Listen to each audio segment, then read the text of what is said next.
well, and they are not going to let this one go easily. They did defeat TSM the first time they met up, and still fighting here in the series, looking to push it to game number 3. Let's see if they can do it. Let's see if they can. Tom Kench, LeBlanc. I think Immortals don't want to let Biofrost play that one again. We expect Zach to join that list of bans from TSM, but they are taking their time right now. And I always like, by the way, when teams take a long time in the ban phase, once they start seeing what their opponents are doing, because the only resource you have here is time, right? And you can either squander it and ban right away, or you can use those 30 seconds to discuss, saying, hey, if they're banning Tom Kench, what do our support matchups look like now? What are we maybe looking to push ourselves into? And you have just extra time to discuss, because that is the only resource you get here. You might as well use as much of it as you can. It's interesting because it's a shared resource, though. The more time that you take, the more time that they have as well. That's true as well. You're right. You both get to plan during that, and that's fair. But the first pick is going to be Galio in for Immortals. Coach Song helping make sure that's going to be the grab right there, as Gragas and Zach both taking off the table. Alrighty. Let's go and to tank. This is something that we have seen from Immortals before, and they usually build these around Pobelter Galio, from the mid lane, and using the versatility of either ulting top or ulting to the bottom side. We've already discussed it so much how Immortals usually will use them to the bottom side, but they keep that option open of also being able to go to Flame, who we had talked about has been performing well in his own right. So I'm very curious to see, if they actually use the other side of the flex and do put it up there and actually let Flame play it, or if it's classic here, Pobelter take it yet again for the team, and they do try and have that mobility style from the mid lane. Well, you haven't mentioned it yet. Flame's done it twice, Pobelter's done it 3 times, and Rek'Sai is going to be the grab out for Sven. Even though Elise and Lee Sin are both available, things taken away from Xmithie, but Xmithie thinks he can play this champion as well himself. I think the solo lane flex pick will stay for now. TSM also choosing to not rush for the Jhin. They want to deny Thresh from Olleh, and they want to deny the Rek'Sai from Xmithie, who is going to go Olaf, actually. And I think that Rek'Sai actually works really well with Galio, so I can see why they, not only is she a top-tier jungle pick right now, but also want to deny that. You basically tunnel in with Rek'Sai, immediately you get the Galio ult on top of you while you're knocking someone up, so they stay there. And then, since you're in the middle of the team fight, you can also buy more time with your own ultimate. Regardless, though, Olaf. We've seen this. This is the kind of go-to combination.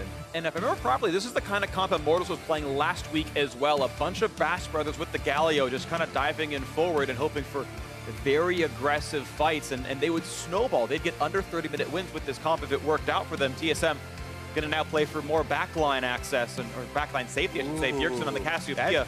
That's a pretty risky pick, because it's exactly as you're saying. Immortals, we've seen this before. This is their not just dive buddies. There are multiple buddies. It's dive squad. Dive squad here. It's a whole swim team. And you're bringing a Cassiopeia into Olaf, who can immune it. Galio comes down on top and lands layers of CC on you, so it is difficult. Even though people think of Cassiopeia as this kind of counter engage, and it is at times especially difficult to pull off, depending on the type of engages that you're facing. And Immortals right now with some pretty decent, really strong lanes. That being said, I like the Cassiopeia into a mid lane Galio specifically. I think that allows her to scale super well, and she can really pump out that DPS. What's funny to me is I keep remembering old Galio when I see Cassiopeia, who would heal based on ticks of damage, and you're like, oh, I'll just bulwark all your poisons. And it's like, that doesn't work anymore, Phreak.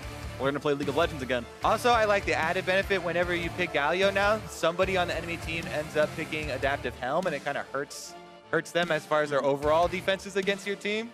Sure. Aha, baited. Baited, outsmarted, all the fun stuff. DoubleLift here on another, again, hoping for a safety pick here in the bot lane, right? Cassiopeia, again, has the ulti. You can immune some of it, but if you play well, you can get away. Tristana now as well. Knockbacks for DoubleLift, more ways to keep the back line okay. Exactly. I really like Tristana right now. Not only does he have his own jump to reposition for all the diving that's going on, but as you said, he can use that peel for Bjergsen as well, and even kind of lend a hand there with the Cassiopeia. So they have Cassiopeia's own ultimate for counter engage, and then Thresh to be able to reposition people, plus some extra knockbacks here. I kind of like the choice of Kog'Maw, by the way, to diversify damage a bit more. Olaf and Renekton are basically pure physical, and Galio, as he's almost definitely building tank in the mid lane, isn't going to be a huge, massive source of magic damage, and Kog'Maw quite a bit more mix, going to make adaptation a little bit harder. And the Gnar going to be making its reappearance here in the North American LCS. We saw Lorlo pick it up against Renekton before and did very well, even though I believe they had lost that game. Gnar in for Hauntzer has been seen as the counterpick for Renekton for what I've seen so far, and he's going to bring it up himself. And I really do enjoy it. And we're still on patch 7.12, as you can see in the middle of your screen there. So this is pre-buffs to Gnar, so the engage range isn't quite up to par for live, but the Black Cleaver build, the spammability of your Boomerang just does feel very good for him in the side lane to be able to kite somebody around. That being said, Renekton's still Renekton early on, and you definitely do have to worry about the early stages of the Immortals composition here, because it still is a very formidable steam train that's going to come forward. It's going to be a fun one to watch for there here in the game 2. TSM, their lineup, their players on your screen are up 1-0 in this series. And if they close this one out, they are done with their Week 5 matches with a win on the books here. And Immortals going to hope to turn that around and bring ourselves to a game 3 in this BO3. Once again, the lineups on your screen. It's Immortals running their own kind of composition. The 4 melee Bash Brothers, the dive team, the squad, with Cody Sun in the back line on Kog'Maw. Yeah, this is kind of a little LPL flavor there, where they've got four people charging forward and Kog'Maw right behind them, just adding the artillery from behind. Best defense, good offense, all that sort of jazz. See if TSM will be able to outplay it here. As we said, they have a lot of actually utility built into, especially the bottom lane here with Thresh and Tristana. Yeah. Absolutely a ton of ability, something to watch for as we go ourselves into this game. I want to quickly shout out TSM's jungler Sven, who has said GLHF in both the early games. We don't show chat in the LCS, but I can see it on my monitor, and Cody Sun gave him a GLHF back, so those two are the most well-mannered. They're getting honor this game. All about that new honor system, huh? Yeah. It's actually amazing how much I see people talk about it now. It's like, oh, I might get rewarded. I'm gonna be nice to everyone now. Why can't I honor more than one person? It's like, all right, glad it's making a difference. Oh, Olleh hits him with a chair. Dishonorable. At least they hit him in the face with a chair rather than in the back. He's running away though. 2v1 would be more dishonorable. Gnar goes in for a ward during Svenskeren's trade here. Now he's just getting slapped from all sides. Yep. All right, just a semi-aggressive trinket ward down from Hauntzer. Is going to spot out if the Olaf does the solo blue start. As we know, it's very interesting watching pro games, because you start to learn what the roots are based on the champion and based on the player. And it's like, Olaf does a lot of solo blue starts. I'm going to ward that to make sure that we know. Whereas like with a Rek'Sai, that would never happen. And based on the champions, you're like, here's how I'm going to set up for this one. Yeah, or you could play jungle. Huh? Or you could play jungle, and then you start to figure out the routes. Well, yeah, but I tried, and I'm bad. I'm like 3 divisions worse than the jungle. At least you tried, though. I did try. Hauntzer getting the kite off. He does. One more boomerang. Oh, the Q, it's up. Oh, look at that damage. Wow, that was insane. Trades actually like that I don't think are beneficial for Flame this early on. Anyways, Xmithie did go with the Raptor start here on Olaf. All it means is that you're going to need to go to your blue buff right after your red. You don't stop at wolves or anything.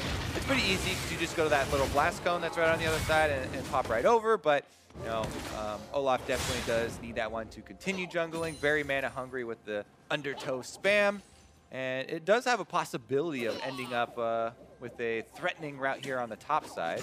Meanwhile, Svenskeren is going for the red quadrant clear, so could actually come to fight this Renekton early on as he's trying to bully Hauntzer, and he's got him a little bit out of sorts here. Throwing a, is it a ice cube? Ice cube, I guess. It's probably more impressive than an ice cube. We should call it an iceberg or something. It's an ice cube. Sorry, buddy. All right. It's rank 1.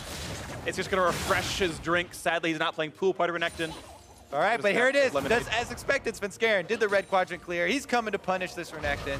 Lots of minions to worry about, though. Big the things in the water. Here comes the land shark over the plate. Knock up on a flame force. A flash drive, but the chase is in. First blood comes through for Sven, but here comes Xmithie. Here comes Pobelter, and Hauntzer going to be dropped down.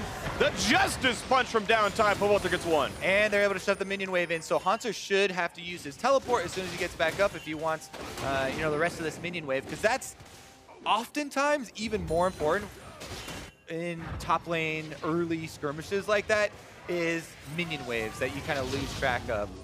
Flame's going to use his teleport first to cut it off, and I like it because they're still sticking around. This is going to mean Flame will have very big experience advantage since he was pushing the lane early, even though he does die for the first blood.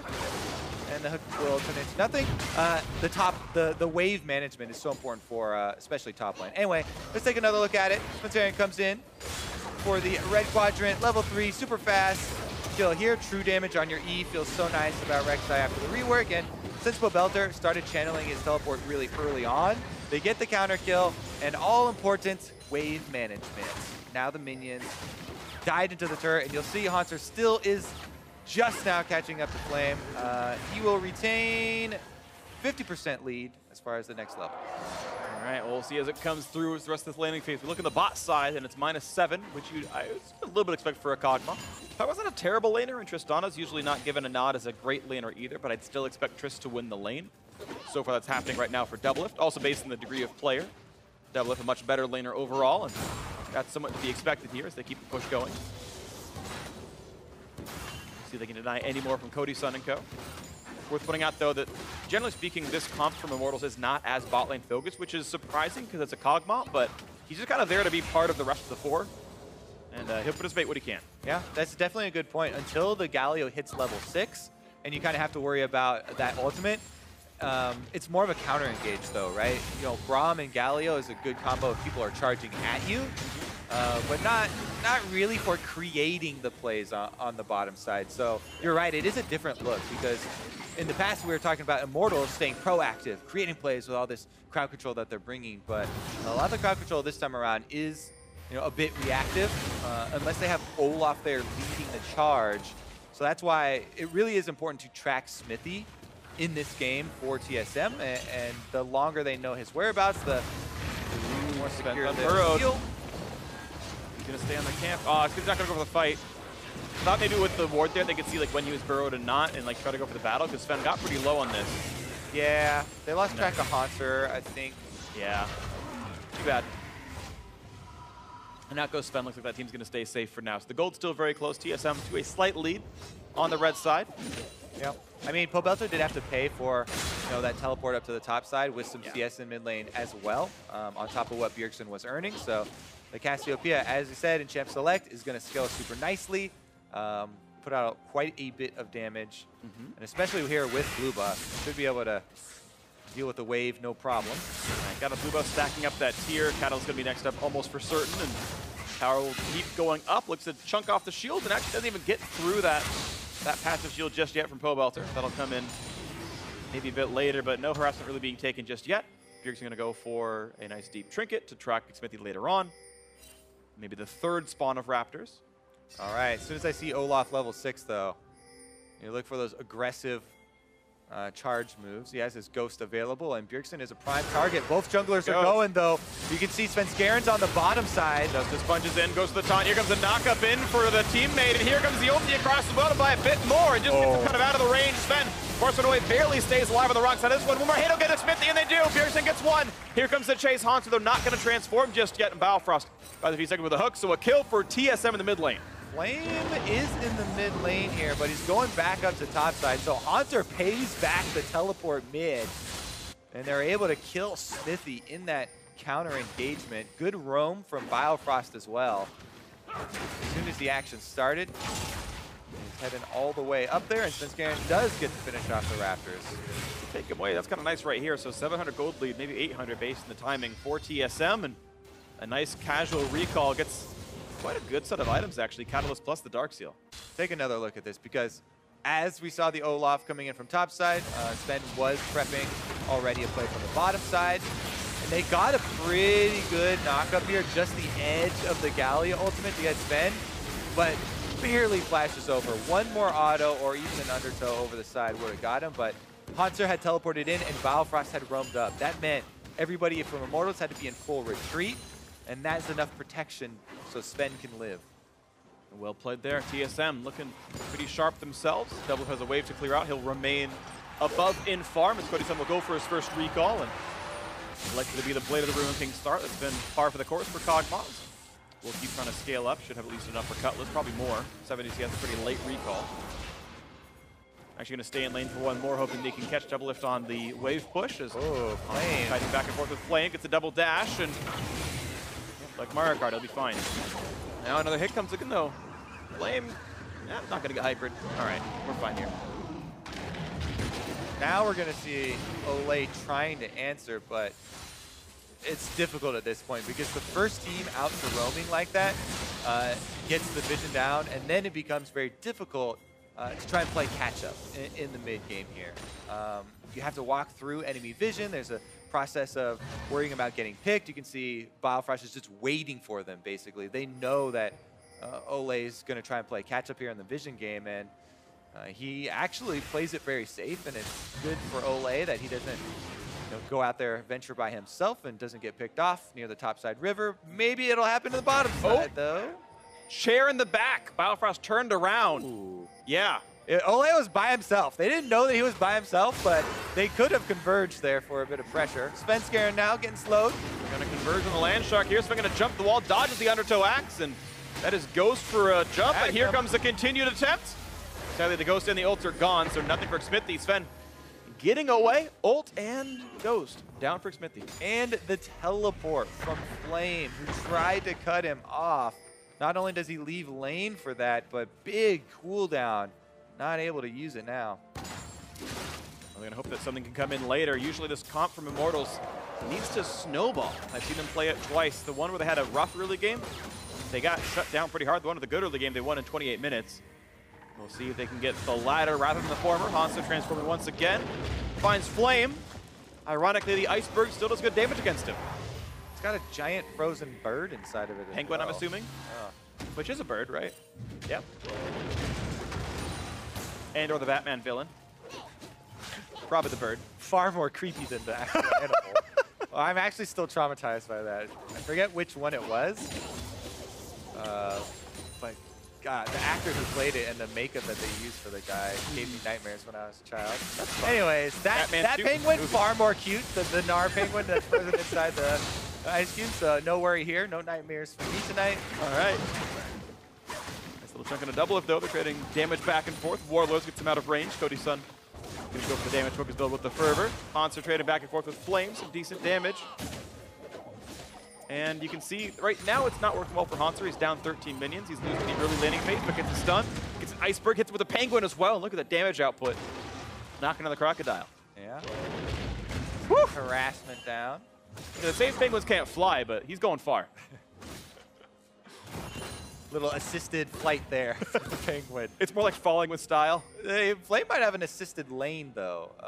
It's going to be seen here on the ward, but you could still pressure the dive, and you have to worry about a Galio ultimate. That's why mid lane Galio is so effective and why they keep going back to it. It's the constant threat even of a top lane Galio that you have to respect. He doesn't even have to use it. Meanwhile, though, happy to trade here. TSM, once again, they did this in game number 1. They see that early pressure, that early first move of Immortal, and they're happy to trade objectives. The Drake instead, so they give up the turret. It is first turret bonus, so that's extra gold, but Mountain Drake should be able to get cleaned up here. Yeah, that'll be clean enough. Of course, Mountain Drake are slower to kill, and they will take down bot lane turret, and actually kind of props to Immortals killing as fast as they did, because they were about 30 seconds away from losing the bot lane outer right here. So again, continued props to DoubleLift and Biofrost for their lane priority, for their pressure. 17 minion lead. The turret down here as well, 12 minutes in. And looks like TSM's lead may come through this bottom lane. Gold still 400 ahead. TSM's extra kill and extra farm, making up for the fact that first turret had gone down. Now, unlike the prior game, though, Mountain Drake is weaker than Infernal, generally speaking. It's slightly less of a positive trade to them, but still, again, a close game, and they're still at the streak. And as both teams do go for the recalls after those objectives, you have to worry about the one left up out on the field, which is that Rift Herald, and could translate into another outer turret going down. It's completely in the fog of war right now, and we saw a ping go down from TSM that they were unsure if Immortals had transitioned to the Rift Herald right after the turret.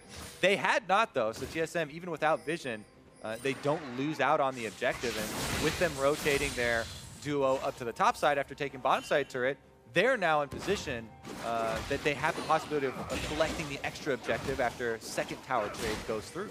And they may try to. We'll see what happens here. Tristana fast at killing turrets. Cody Sun's Kog'Maw has lots of attack speed, so not terrible either, but DoubleLift has insane items, and here comes the auto attacks in. Biofrost there to make sure it's even faster, and looks like they are hoping to trick or treat down that lane.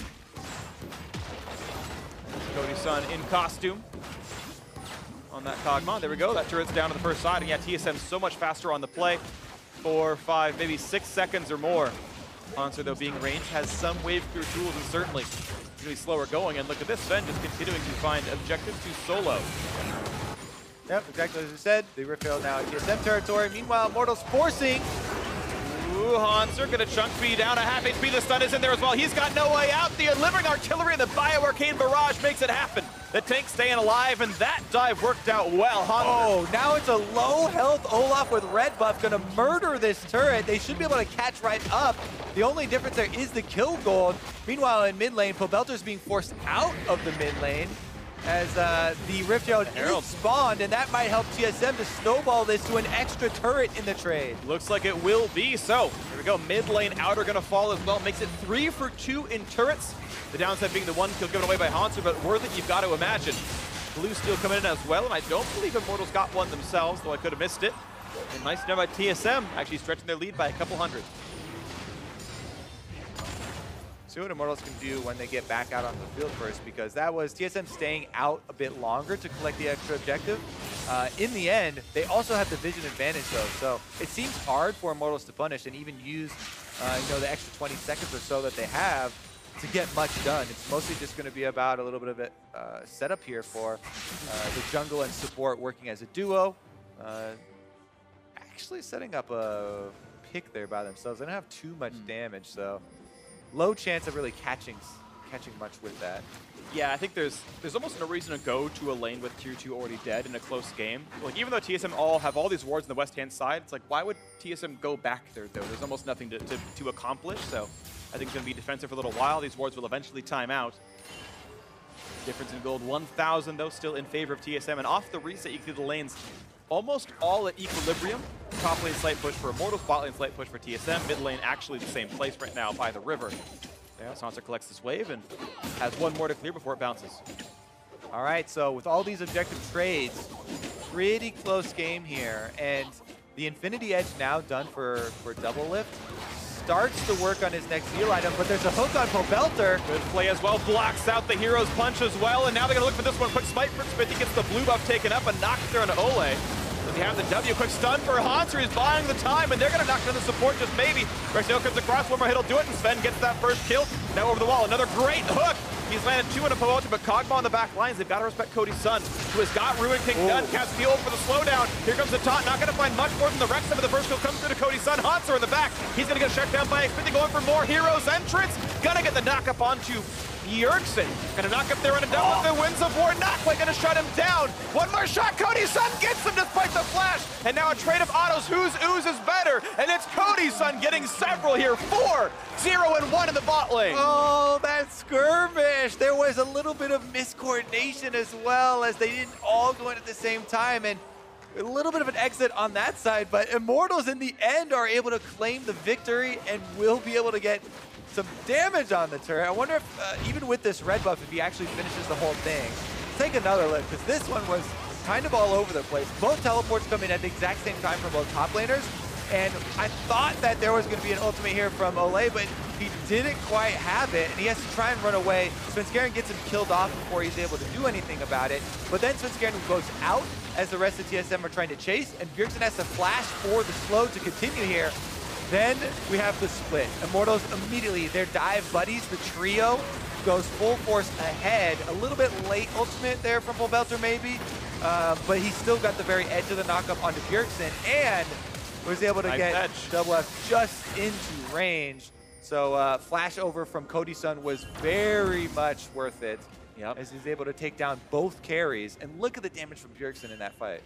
Actually insane right there. You can see he did actually immense stuff right here as Immortals going to go for the attempt at the Drake. And TSM not going to be able to stop this one. And this is what DoubleLift said at the beginning of the day about playing bot lane on the knife's edge, being willing to go aggressive to make the big play. Cody Sun flashed over a wall forward with no escapes left to pick up those last 2 kills, make sure the fight went well. Yeah, if you are sure that you can flash into auto range, then I would say 100% of the time go for it, because DoubleLift can't flash out of Fog of War unless maybe he flashed into that side bush and there was no ward. Here we go though, teleport, and we have another engage. Knock up on to Sven, he's got to run away. The damage output is there. Living Artillery shoots out for 1, has to flash for the second, boxed by a bit of time. More slows coming in. No Kodos yet, a big stun, but it's still picked off Bjergsen. Choo-choo! Here comes one more undertow, and Olleh gonna hit him with the chair! Ooh, the tag team works out well. Immortals found themselves a new heal. Yeah, we said the Braum and the Galio work best as counter-engaged when the enemy team is jumping into you. They're able to pull it off here, and Immortals, again, just go full steam ahead. They have that front line that just wants to run you down. Svenskeren on the Rek'Sai, the drawback of the Warrior now, obviously very squishy compared to the old versions. He gets chunked out, and he actually has to run away trying to get in front of Bjergsen, so they actually leave their most fed member and their strongest teamfight member around behind as a sacrifice there, allowing Immortals to clean up the mid-turret as well. And Immortals seem to be going for the kills first, the objectives afterwards, while the death timers are still there, and it's working. And you've only got one ranged champion in Kog'Maw in itself, a little bit of an unsafe champion. No escape tools innately, so had to do the hard work, but it certainly came through. So really, really nicely done here by Immortals, giving themselves a gold lead now, 1,000 up. Playing their style, and it looks beautiful. See if they can keep the pressure up, though, because it really does that, just have that one direction that they're looking to continue the charge. And it works best in frequent fights because there are not flashes on the key carries that you're trying to run down. Bjergsen on the Cassiopeia still has a quarter of the time left on his flash, whereas, you know, Olaf Ghost, that sucker comes up so quickly you almost don't even, you know, count it as a cooldown. And with the ultimate plus Ghost ready, he'll be able to use it again as a combo before Bjergsen even gets his flash.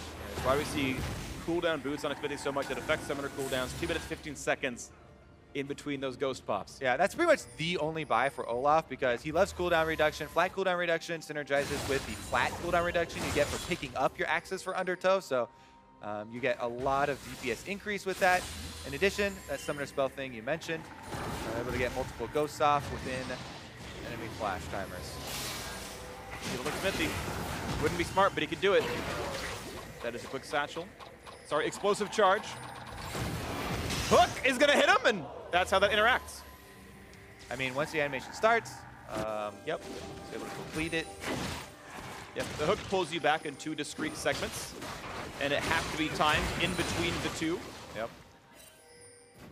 Very the windup for his punch is so strong. All right, here we go. Flame trying to chase down Hauntzer, who's gonna go Mega though. Better watch out. A little bit of hyper damage. There we go. As Flame does have himself a bit of damage output here. Hauntzer gonna stun him against the wall, puts him into a penguin, and here comes Xmithie though. Suddenly it's a 1v2, and Hauntzer is gonna try to run. He's gonna look for the next play, gets the jump. Oh! The penguin gets tanked by Xmithie. The Baron started as well during that engage, and here comes Immortals trying to stop it. 3 versus 4. Can the play even happen? This one, Flame too low to jump in. Looking for this one. Here's the come, and they're gonna be able to grab that one as Bjergsen is able to get that shut down on the Baron. Nash, the early smite by Sven just to buy a bit more time. Holy moly, the Earth Drake Cassiopeia Baron kills are absolutely insane. They melt it down even when Svenskeren gets like 3-shot there.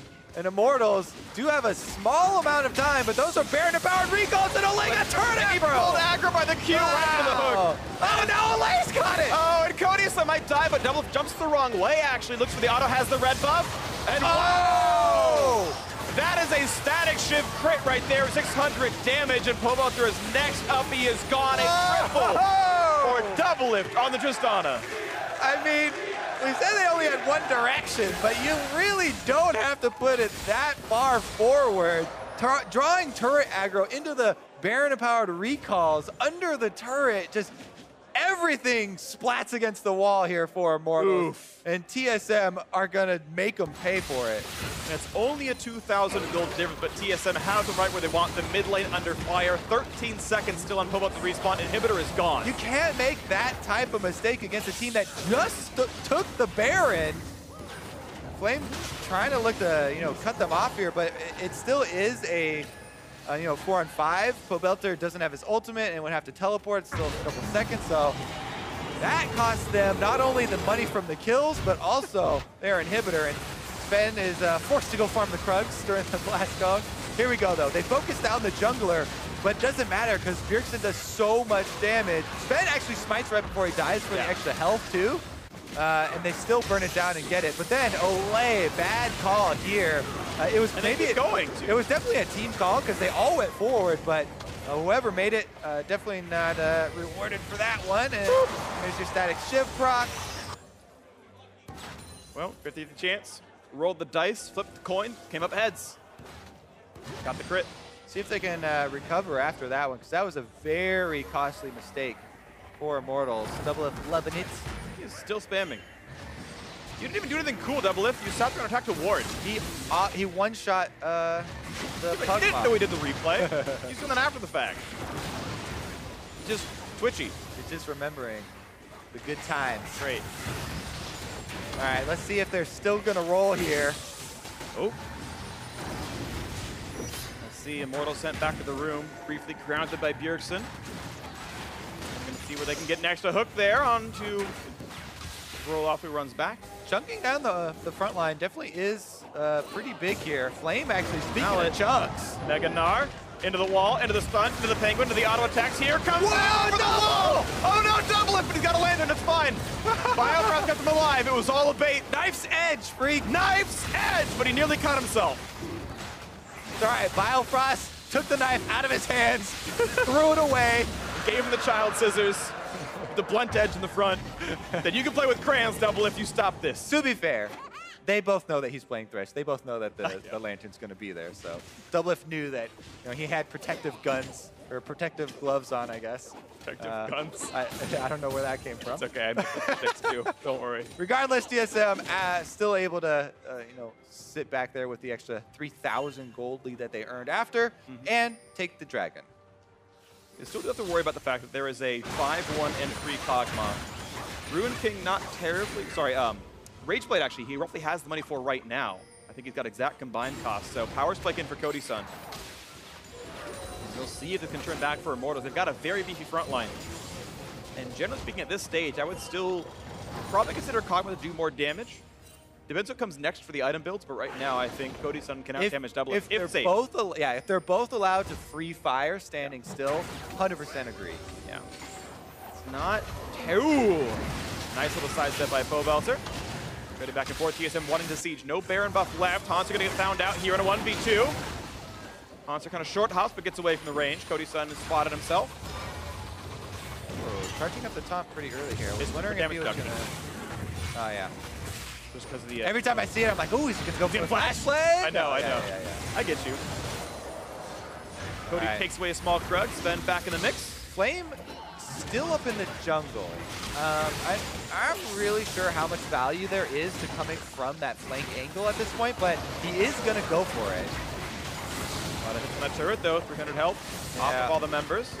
And Double now getting free time with rapid fire on. That turret is gone. This 0-4 Gnar is doing so much damage to the front line. Hauntzer is just destroying Immortals' health bars on their front line. Even though it doesn't look flashy, there's a lot of work being put in by this Frozen Mallet, Black Cleaver combination. Last time he chunks down Flame, almost even kills him. And this time, he basically took Pobelter out of the fight and earned his team that turret just by whittling down the front line.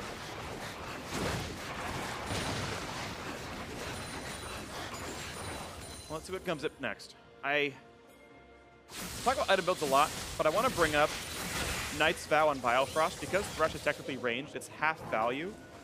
I feel like you're actually better off going for the other shielding items, the direct shielding items. More like Face the Mountain, more like the Locket instead.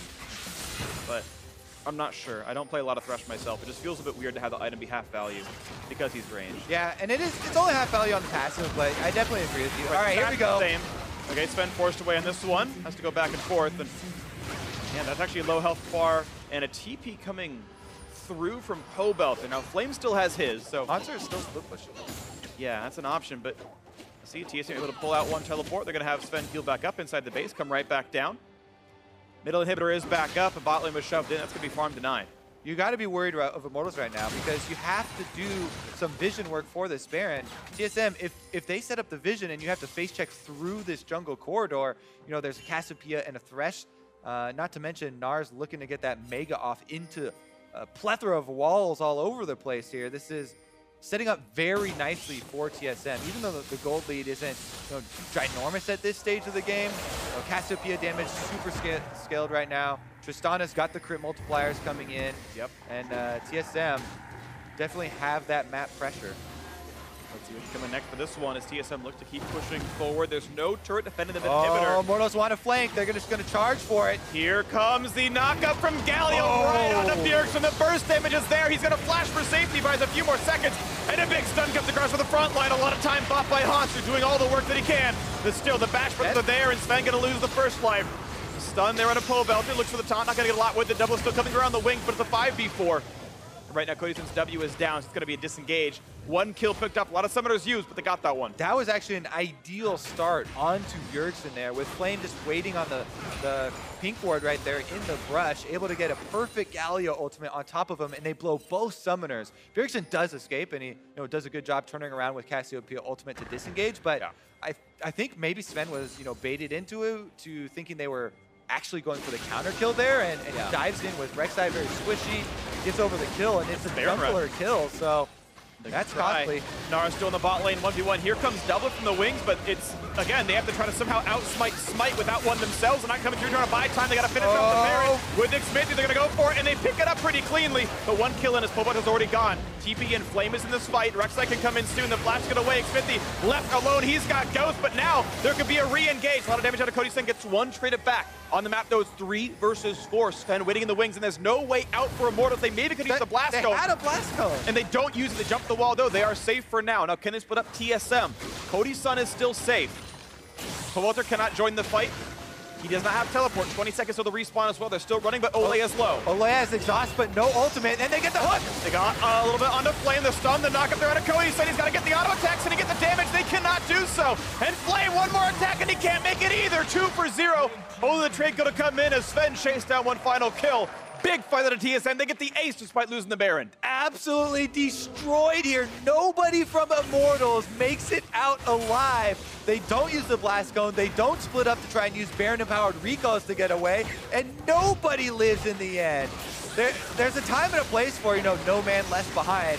And this is not it. All right. They do sacrifice Pobelter just to get the Baron. And then you just got to get somebody out. You got to get people to survive. Hauntzer does go down as Cody Sun gets the counter kill, but nobody goes for the blast cone. Nobody splits. Exactly. They go deeper into the enemy jungle. So TSM are like, oh, great, we'll take away the blast cone. And then they come in here to finish them off, Immortals. Looked like they had it in their planning to maybe try and fight this all along or something, but yeah, definitely unable to do so. The Cassiopeia ultimate, by the way, just barely came back up off of cooldown. It was not available during the actual Baron fight, where they were trying to get him in the pit. So it came up during that long chase where Immortals went deeper into the jungle. And it's TSM able to get more of the map as it times out. They didn't go for the mid inhibitor, but instead they healed up and they took down this extra Drake. So Ocean means more regen. DoubleLift actually not going for the more damaging build, putting a Bloodthirster for more safety. It's understandable. His damage probably high enough regardless. Especially when you're facing a 4-man dive squad. Yeah. Right now he's going to go just for that one as they trade for ward control back in this bottom side of the map.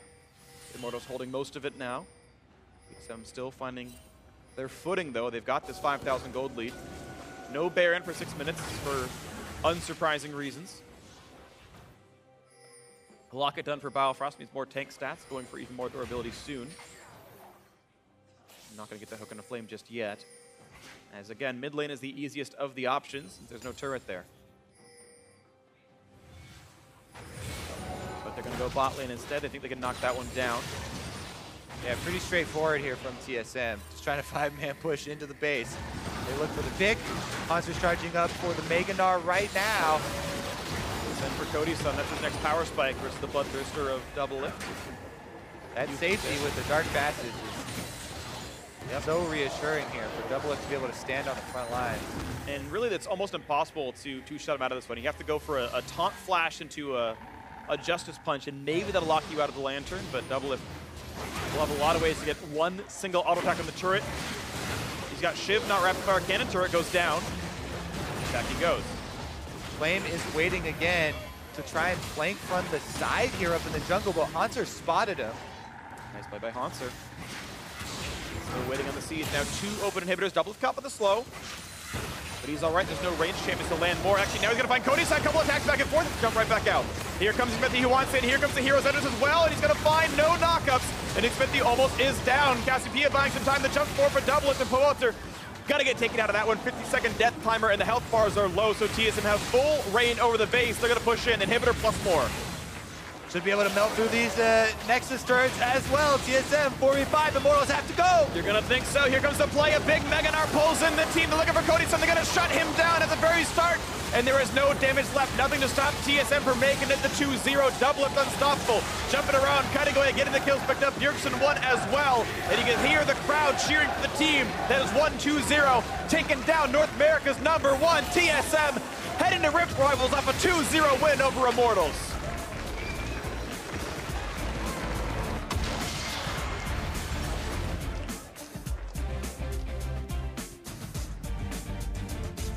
And it was nice to see players take turns carrying in this series from them. You had the two solo laners, Bjergsen and Hauntzer, putting in all the work in game one, but here, Biofrost 2-0-14, unkilled, only missed out on one the entire game otherwise. So many lives saved by that Dark Passage from Biofrost, and so many openings given to more aggressive play from DoubleLift on his Tristana. Yep. This same Tristana that Sneaky used yesterday for Cloud9's victory over TSM. Now DoubleLift picks it up and earns themselves a victory here and a match secured. Yeah, and Double certainly did well. Again, they had lane pressure the whole time. They got TSM's first turret, though not the first turret of the game. It was top lane for Immortals who did that, but put out decent damage. Only one death the entire game. Certainly was great team fight insurance. I really did like Bjergsen's Cassiopeia though it was killed a few times. He had 3 deaths. He had highest damage in the team, had a couple of very high impact ultimates instead of those team fights as well. And that's kind of the balance of the compositions when we saw him in Champ Select and we're like, all right, this is scary, full steam ahead, dive comp here from Immortals, but the Cassiopeia into a Galio is going to have free farm, and that scaling, if there's nothing to slow it down, the damage just gets insane, and the graph's definitely telling that story as well. Absolutely the case. Cody Sun, to his credit, did do plenty of damage himself, was the highest in the game and more than double anyone else on his team, but the comp that Immortals ran right there is one where you kind of have to snowball, it feels like. Your wave clear is pretty poor, and you're kind of saying go the whole time, and if the go button gets you killed, there's not a plan B really available, and TSM did a very good job of holding on against that pressure. There were some leads for Immortals, but TSM team fought well, and then there was an untouchable Tristana by the late game and killed everyone. Yeah, I have to say, really well played by Biofrost. Time and time again, when we keep seeing his Thresh come back up, everyone's reminded. Yeah, it's true of a lot of support players that they mained Thresh at one time, but the versatility of the champion and the plays that you're able to open up are definitely unique. I gotta say, really huge stuff out of Biofrost, and it's. Again, I like when the champions have a lot of room to express skill and express sort of some playstyle stuff. When you're playing Karma, it's like, well, I queued you and I shielded the team. And that's your outplay moment right Everybody just hates on Karma. Karma's the most boring of supports, honestly. Like, I think she really is. She has the least impact kind of in interestingness. But with Thresh, it's like, okay, understanding when to go for the aggressive play, when you go for the flash play. Like, you're flashing for a basic ability just to make sure the slow lands for the rest of your kit to land. I don't think anyone will argue with you there. Lantern someone back, right? Play in the back so you can lantern someone back out if they're going for the turret kill with the Tristana, so lots of fun stuff. Either way, we want to hear more about that TSM wins. Let's check in with Azale, who has an interview with the man in the victorious bot lane.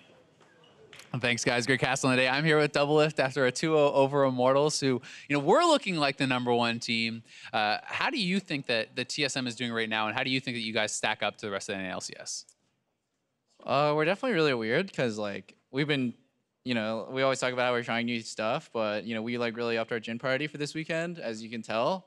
And I guess we're just experimenting a lot with, picks that I feel like could be really strong, but aren't played as much, like in NA LCS. I think Jin is really only played by Arrow, but he makes it look really good. So I feel like certain picks, like Jin, like Thresh, they don't get picked as much as they could be. And so we're just trying to, push that. But then in Game 2 Immortals, we're just like, fuck it, we're just going to try hard. And we just picked Cassio Tristana, and we just steamrolled them. So I feel like if we're really trying super hard, we're definitely the best team in NA. And at Rift Rivals, we will probably show that. Okay, well, speaking about Rift Rivals, and speaking about some of your confidence, in this season and against some of the AD carries you'll be playing there, guys like Reckless and Sven are very hyped up in the European community, in the world at large. how do you think that you match up against those guys? And like, are you back to super confident DoubleLift? It feels like you've been kind of more subdued this split, haven't been as cocky or confident as people are used to. Yeah, dude, AD carry just sucks. I just hate this rule is just garbage. But you know, sometimes I get to play Tristana or Caitlyn, and I just get a 1v5, and that feels pretty good. I feel like Reckless is a good example. Zen's hella hyped up, but like this split, I feel like he's getting very similar treatment where he just plays meta and like he can't have a huge game impact. But then Reckless, I feel like Fnatic, they just play so much around him, and it's just about Reckless. Like it's about him split pushing and getting a 2-level, 3-level lead on the enemy AD carry, never grouping, always farming, and then going like this full carry build with like Frozen Mallet as a 4th item because he's just has such a big gold lead. I mean, I invented that playstyle, so it's gonna be free. So if that's the playstyle, why isn't TSM doing it? Why aren't you guys? Are you not the AD carry that he is? Why can't you run the same thing? I mean, it's just boring, dude. You're just farming for like 50 minutes. I think the best teams in the world, they know how to play fast and they know how to punish that. You know, they set a vision, they starve the enemy team, and they close out the game within 30 minutes. And that's the style that we are aiming to get to. And, you know, we end up throwing a lot of games because we're so, you know, we get ahead and we mess up in closing out. But we're aiming to be, you know, the team that doesn't let a team do these like late game strategies. We're aiming to be a team that just, if we get an advantage, we're just going to close out. All right, so last question. You guys are flying to Rift Rivals tonight. There's a lot of talk about how Europe is the stronger region right now. Do you guys have high expectations going into it? Think you can get some wins? It's actually really funny because, like, I think G2's on a downswing, and that's their first place team. But then for us, like, Phoenix One is on a downswing, and that's our 3rd place team. So in terms of, like, the regional parity there, I think we have an advantage. But, you know, Fnatic is on an upswing to compensate for G2. So I don't know. All this shit talk, it's pretty empty-handed, you know? Like, EU has an advantage because they got 2nd place in MSI. But I'm pretty confident I'm the best AD carry going to Rift Rivals. All right, well, we'll see if you can prove that next week at Rift Rivals. Thank you very much, DoubleLift, and we're going to send it back to the guys at the desk. Thank you very much, Azael. Great to hear from DoubleLift there. A little bit of his old personality there creeping someone back get a filter in. on that guy. There's children watching. Yeah, exactly. But, you know, that's that confidence that DoubleLift himself has spoken about. He's trying to find again, right? And as we speak about this, we've spoken about ADCs today and a lot of the big matchups that we have. Here we have, you know, the best bot laner in NA LCS. This is from Fuel here. DoubleLift. He's always been the best. He's just trying to find his way back to that prime state that he's always been in. And I would say that I think to a degree, TSM's performance in the first couple weeks has marred our opinion of a lot of them as individuals just because they did struggle and they weren't up to this point #1 in the league. But hey, they just took down Immortals 2-0. Yeah, and I think the thing to note is, like, even when they were struggling and DoubleLift not 100% on form, it's not like they're bad. They're still really good players. It's DoubleLift is in the middle of the pack and TSM's in the middle of the pack versus they're leading it and the rest of the teams are trying to catch up to them. I also find it intriguing, though, what he talks about in terms of, you know, what the best teams in the world do. And for the first time, we get a real sense of what they're aiming for as a squad, which is that they believe the best teams in the world can not only play quickly, but force the action, create the plays so that you don't allow someone to sit in the side lane and farm up, which is something that DoubleLift is used to some degree and is what allowed him to position himself as such a late game carry. Just look at the series versus C9 and TSM yesterday. They were very close games and suddenly it would break open and be over at 30, 35 minutes. And I'm obviously not saying C9 and TSM, 2 of the top teams in the world, but that is the kind of play style that you want to see where you mess up, I get a 4-0, I get Baron, and now I'm ending the game in the next 10 minutes. And a lot of times what that means, though, is that the AD carry is not the playmaker, right? We're seeing the supports be the playmakers along with sometimes the mid laners landing big stuns or something like that. And so the AD carry role in general doesn't look as impressive, although it is still very much integral to the success of a team. Yeah, just on the other stream, for example, Sneaky's on Caitlyn and just sitting in front of turrets and murdering turrets and people who try and jump onto. Doesn't look flashy, but it's necessary in order to get the victory on that champion. With this in mind, let's take a look at the team comps here. The Tristana coming out for DoubleLift this time around, right alongside the Cassiopeia. So 2 huge damage threats on TSM across from 4 huge tanks on the side of Immortals. Ultimately, damage wins out in this case. Super interesting example of 2 different team comps where it's a heavy dive comp, but the problem is you're trying to get into Tristana, very mobile. The Gnar is also mobile while providing a lot of damage in the mini Gnar form, way more than the traditional tank. Well, yeah, and damage to tanks. That's the thing, because of that 3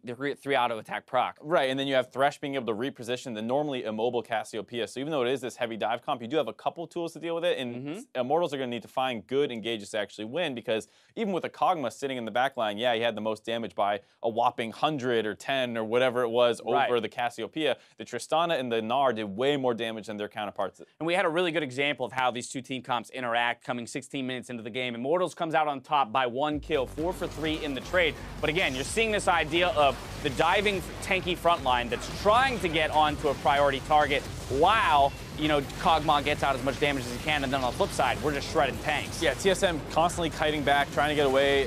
They get onto the Braum, maybe a little bit over There's that reposition. And then, you know, Flame not really being able to get much done in this fight. He should be one of the most important members for finishing off the Cassiopeia, but has a really hard time getting involved. Bjergsen does go for that flash slow, which kind of opens him up for the turn that comes in for Immortals here. And this is super close to them actually winning this for TSM. Just barely unable to finish off a couple members as Pobelter finds a good angle. And, you know, Cody Sun, nice flash fall there to get the double-lift and almost loses this duel. Just a little bit too much damage for Cassiopeia at that point in the game. But you see that, you know, it's not hard for TSM to actually melt down those tanks. You just focus one down, focus the next one, tons of single target damage. But I think a lot of people at first glance would look at Immortals team composition and go, cool, the only person you need to kill is Kog'Maw. Because if you kill him, they've got no damage left. Yeah, how are you supposed to get to Kog'Maw, though? Through 3, you know, 2K, 2.5K, 3K health tanks, you know, that you have to run through. It's not going to happen. No. And so TSM wisely builds their composition to shred through tanks with that Gnar coming in as kind of a unique pick in the top lane. Yeah, if you tunnel on finishing off the Kog'Maw, your Cassio's going to have to walk forward into that heavy dive comp. Same thing with the Tristana.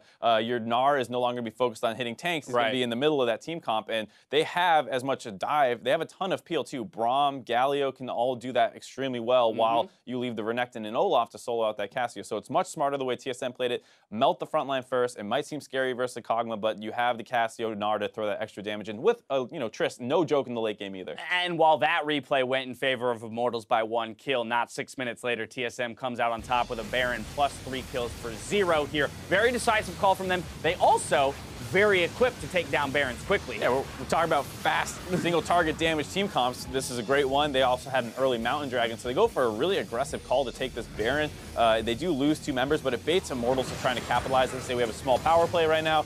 Let's go and take this turret down, get a little bit of this global gold back, but they get a little too greedy. Olleh gets hooked out. He gets focused down extremely quickly, and then they don't have the dive tools available because they just used all of them in that Baron situation. Look at this crit through the Galio damage reduction, too. This is why we're saying Tristana, no joke in the late game, will do plenty of damage.